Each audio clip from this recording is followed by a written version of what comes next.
بسم اللہ الرحمن الرحیم۔ السلام علیکم، امید ہے آپ سب خیریت سے ہوں گے۔ آج ہمارے آن لائن کلاسز میں سبق کا عنوان ہے کہانی۔ جیسا کہ آپ سب کو پتہ ہے کہ کہانی کا نام سنتے ہی ہم سب، چاہے بڑے ہوں چھوٹے ہوں، سب کو بہت زیادہ تجسس ہوتا ہے کہانی سننے کا۔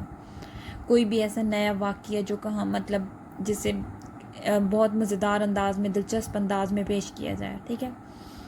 تو وہ کہانی سب سے زیادہ اچھی ہوتی ہے، جب فائدہ مند ہوتی ہے، جس کہانی سے کوئی سبق حاصل ہو، جیسے کہ کوئی بری عادت ہو یا کوئی ایسی چیز جس سے ہمیں کوئی سبق ملتا ہو کہ ہم وہ غلطی نہ دہرائیں، ٹھیک ہے۔ تو یہاں پہ ہم اپنی اردو کی گرامر جو ہماری ہے اس میں صفحہ نمبر 97 پہ ہے کہانی ہوس کا انجام، ٹھیک ہے۔ اب آپ لوگوں نے ہوس کس کو کہتے ہیں؟ لالچ کو کہتے ہیں، ٹھیک ہے۔ لالچ کو کہتے ہیں ہوس، کہ آپ کے اندر بہت زیادہ جو آپ کے پاس ہو اس سے بھی زیادہ کی خواہش کرنا،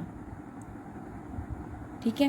تو یہاں پہ جو ہے کیا کہتے ہیں، یہاں پہ ایک لومڑی کی چالاکی کی بات کی گئی ہے۔ جیسے کہ آپ کو پتہ ہے کہ لومڑی کی چالاکی کی ضرب المثل بھی ہے، تو اس طرح سے اس نے گدھے کو بے وقوف بنایا اور وہ شیر کے پاس لے کے گئی اور اس طرح سے وہ اس کو کھا گیا، ٹھیک ہے۔ اور جب شیر کو دوسرے دن بھی نہ ملا خوراک تو اس نے کیا کیا، کہ لومڑی پر حملہ کر دیا، جو لومڑی اس کا ساتھ دے رہی تھی۔ لیکن جو لومڑی بہت زیادہ خود کو ہوشیار سمجھ رہی تھی، اس نے اپنی بھوک مٹانے کے لیے پہلے تو جب شیر مرنے کے قابل تھا تو اس کو گدھا پیش کیا، ٹھیک ہے۔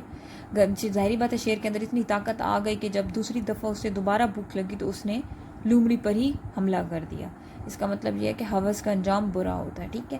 آپ لوگوں نے کیا کرنا ہے کہ آپ نے اس کہانی کو ذہن میں رکھتے ہوئے کوئی ایسی کہانی جو آپ نے بچپن میں سنی ہو یا کوئی حقیقت میں آپ نے ایسا کوئی واقعہ دیکھا اسے کہانی کے انداز میں لکھنا ہے، ٹھیک ہے۔ بالکل جس طرح سے یہ کہانی لکھی اس کو دو دفعہ پڑھیں گے، اس کے بعد آپ لوگوں نے اسی موضوع پہ کوئی اور کہانی اپنے الفاظ میں لکھنی ہے، ٹھیک ہے۔